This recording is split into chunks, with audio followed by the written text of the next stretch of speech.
Interested in the Baofeng UV-17 Pro HT with GPS? Let's talk about it.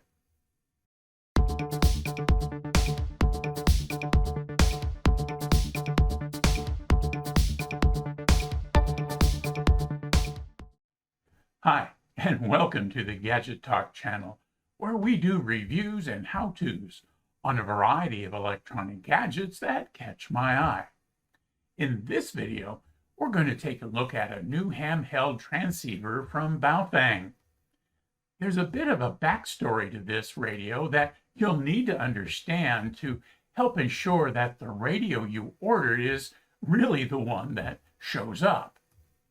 I ordered a UV-17 Pro from AliExpress a bit over a month ago. I'll have a link to the review to that radio in the description and in the end card to this video. Anyway, I like the color screen, expanded memories, and USB charging, as well as the bottom-facing flashlight. While the screen font was a basic block style, the screen worked pretty well in all but the brightest sunlight, and after searching around for a while, I found a CPS that worked for easier programming. About a week after posting that review, I noticed another AliExpress seller offered a UV-17 Pro with GPS, and the photo had a much improved screen font. After a quick check on the FCC's device database, I discovered Baofeng had gotten an FCC Part 15 certification for the device, and the photos on the FCC page showed a couple of really small differences. Most notably, the keys on the faceplate showed letters and not menu shortcuts. Well, I ordered it and it arrived about 10 days later, and lo and behold, it's a very similar, but at the same time, a very different radio. So that's what we'll be talking about in this video. As we move on, I'd like to take just a couple of seconds to thank those of you who have subscribed to the Gadget Talk channel. I've noticed that many of you who watch my videos aren't subscribed to the channel, and I'd like to encourage you to do so. Subscriptions are important to YouTube in that they influence how YouTube recommends videos to other watchers. Whether watching on your PC, TV, or other device, it's easy to subscribe. I hope you'll click that subscription button and also click the bell icon to be notified when I post new content. Last, I have a new book on Amazon. If you're thinking about getting into GMRS radio or have recently gotten your GMRS license and are feeling a bit overwhelmed, the New Operator's Guide to GMRS will be a great resource as you get started. I'll leave a link in the description below. Let's talk briefly about what's the same. As you see, the case and styling are identical with the exception of the lettering on the keypad. Both have bottom-mounted LEDs for flashlight use. Both have an IP54 intrusion protection score, so they are both splash-proof, although not submersible. Because of the IP score, both have batteries that mount using a screw and not a spring clamp. Speaking of batteries, both have batteries that have a USB-C connector for charging. They both came in a similar box and have the same accessories, including a charge cradle, as you'll see during the radio tour clip in just a minute. At this point, things diverge quite a bit. For clarity, I'll refer to the first model as version 1, which in my photos is green. The second model as version 2, which is orange. Baofeng labels vary, so we'll stick to the version 1 and version 2 nomenclature. The first thing you'll notice when turning on the two versions is the female voice is gone. You'll now be greeted with a male voice announcing channel mode and the channel number. That was a bit unnerving, but I've gotten used to him, and he seems nice. Here's a comparison of the two voices. Channel mode. Welcome. Channel mode. Next, the version 1 has the traditional Baofeng menus and menu structure. Version 2's menus are grouped into categories, and while pretty much the same, you navigate through them a bit differently. Version 2 also doesn't have the sync or single screen display option. As these photos show, version 2 also has a much improved font for its on-screen display. Behind the scenes, version 2 has 6 receive bands as well as NOAA weather channels. These include the AM air band for aircraft, the FM broadcast band, and the 350 to 355 megahertz band as receive only. The radio transmits and receives on the VHF band from 136 to 174 megahertz, 200 to 260 megahertz, and 400 to 520 megahertz. You'll need to manage your frequencies to stay within the limits of your license. Like version 1, version 2 has 1,000 user programmable channels, but while described in the manual, multiple channel banks or zones don't seem to be implemented yet.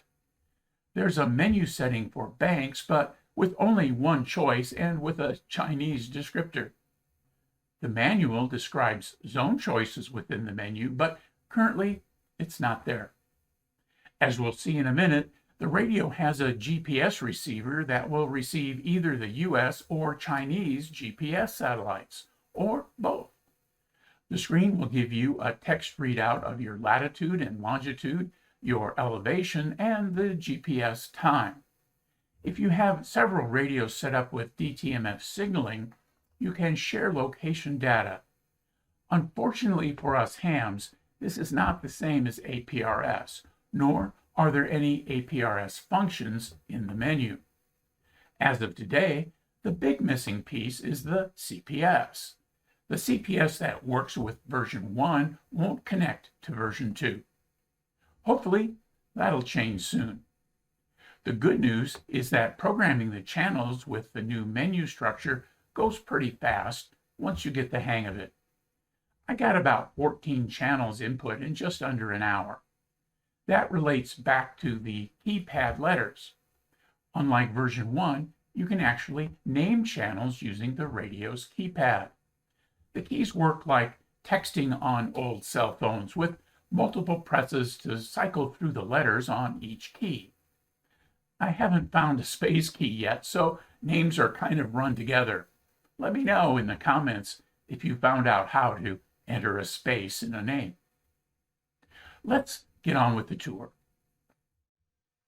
So let's get started with the accessories that come with your UV-17 Pro. First is the owner's manual. This is the same owner's manual that comes with the version 1 UV-17, and it's labeled UV-17 series, so it covers more than one radio. It has all of the information you need. It's got diagrams.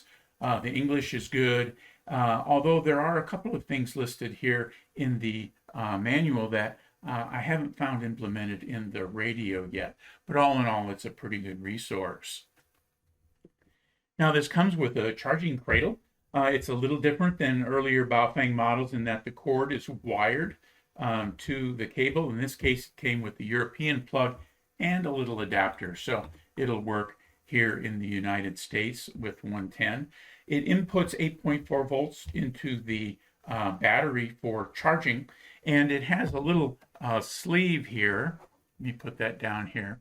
That fits right here to hold the battery and hold the radio in place. So it just, you just put it down and it snaps in, and it says UV-17 on it. So it's probably one of these chargers that you can use for a variety of radios and just change this little insert based upon the radio that you have. Next is the belt clip for the radio.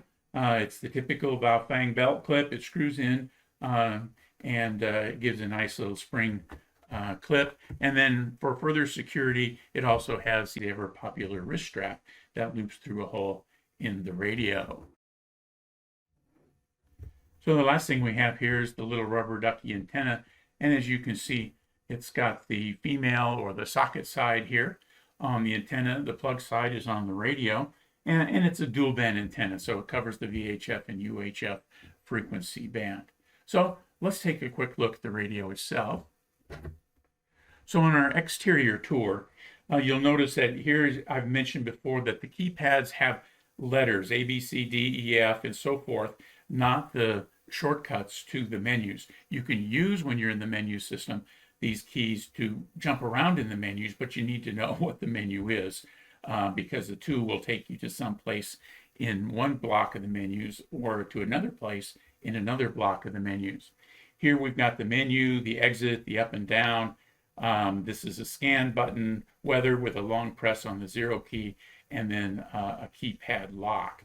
The speaker is underneath the keys, and the microphone is right here on this side of the radio. On this side, we've got a key with a flashlight on it, and as you'd expect, it'll turn the flashlight on either solid or it will turn it on flashing, and again, the flashlight's on the bottom. We've got a push to talk right here, and then a programmable side key that you can set to a couple of different things. Right now I've got it set to turn on the FM band or to turn on the monitor to break all the squelch. Now, on the back of the radio, we've got the battery. Here are the screws for the belt clip, and then here is the little rubber cover for the USB-C right here, and then the electrical contacts for the charge cradle. And then, as I mentioned, it screws in right here. Now, I'm not going to take the battery off right now, but if we do look on the label on the inside, we're going to see that it does have an FCC identification number. On the bottom, we've got the flashlights right here. And then on the top, we've got the transmit and receive LED indicator and the on-off switch. And then last, on this side, we've got the rubber cover for the accessory port for, a hand mic or one of those secret agent style wired earpieces that often come. And then, of course, the programming cable fits in here too. And then there's nothing down here. That's just how it's attached because the USB-C is mounted on the battery. So that's the exterior tour of the radio. Now let's power on the radio and take a look at the screen and the menus. First, let's turn it on. Now, I don't know if you were able to hear the voice. Came on and said frequency mode. My microphone doesn't always pick up the radio's voice very well, but you can see that I am in frequency mode with both the upper and lower register. I've got a couple of frequencies dialed in, and you can see that much nicer screen font that's available here in this radio. There's also a signal strength indicator along the bottom of each of these displays that'll show your output power and receive power. And then there's a little map pin right there that shows the GPS has acquired a signal. There's the battery indicator right there. You can see that it's high power on transmit. And then with other settings, other little icons will show up as well. Now, to change from the A to the B register, you use the exit key or the blue key over here.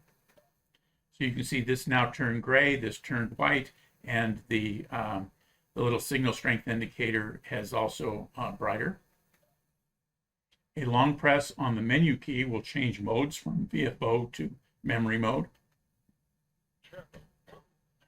So here we are in channel mode, and it says zone 1, and that's part of the menu that I haven't been able to figure out. I'm not sure that it's totally implemented yet, but this is the VHF call frequency for hams.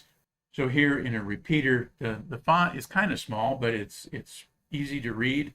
You see that it's still high, and then there's a little plus that shows that there is a differential, so this is a repeater channel. Now, to work in the menus, as with all Baofeng radios, you just press the menu key. And here's where things differ. So you can see we have a bank menu, a scan menu that gives you the opportunity just to scan for frequencies, scan for CTCSS codes. The radio setting menu goes through all of those variables that you'd expect, such as box on and timing and all of that. Let's just take a quick peek here. You see the step, the squelch, the power, save mode, Vox, level, and you can skip around by using the number key as well. So if we wanted to go back to menu number 2, we could press 2 and we are up to squelch, press menu again, and then we can set the squelch, exit by pressing the blue button, and get out of the menu category by pressing the blue button again. This menu has to do with GPS. It allows you to set US or Chinese or both GPS systems. So here's the program channel. Take a look at that. And here it's pretty easy to program the radio, especially when there's no CPS. So receive and transmit frequency, transmit power, bandwidth. The various CC, TSS, or DCS codes are all accessible right here. We go down to the next one is just info about the radio, which is, the hardware setting and that kind of thing. And then we're back up to the top. So let's exit the menu and look at one more thing. Now, a long press on the blue button over here will bring you into the GPS mode. And so you can see here's my GPS lat long elevation and the time, and it's labeled as my place. If I press the green or menu key, it puts me into this display. Press it again, and it will go back here. A press on the blue button will take me back to the menus. Now, as I said, this isn't APRS, but it will be able to help you locate yourself in an emergency. And you can see here up at the top that the little map pin is now white, which shows that the GPS has found the satellites. And so that's the GPS function here on the radio. That about wraps up the Power On Tour. Here's a quick clip of the radio's audio, both send and receive. Test, test, test, test. Radio receive test on the UV-17 Pro. Test, test, test. AA7JM. Test, test, test, test. Radio check. Radio transmit test on the UV-17 Pro. Test, test, test. AA7JM. Test out. Now, let's take a look at the UV-17 Pro's output power. This is the VHF band going into this little MFJ 874 into a dummy load. So this is the high power setting. Looks about 3.7, 3.8. Here's the low power setting. Looks about 2.5. Let's go to the UHF band next. So here we are in the 70 centimeter band. This is high power. Looks to be about 3.4. Here's low power. Looks to be about 1.8. Now I also tried this in the 220 band, and while it did produce an output on this meter, it barely registered. You could see the needle quiver, but hardly move. So I think on without it being a digital meter, it appeared to me that on high power in the 220 band, it was reading at about 0.1 watt. So it's not very much output in that band. At this point, I'd normally take you on a tour of the CPS. Since I can't find one for this model, we'll have to skip that and just move on to some closing comments. First, with the FCC certification and nearly the same price as the earlier version 1 model, the version 2 UV-17 Pro is a better choice in my opinion.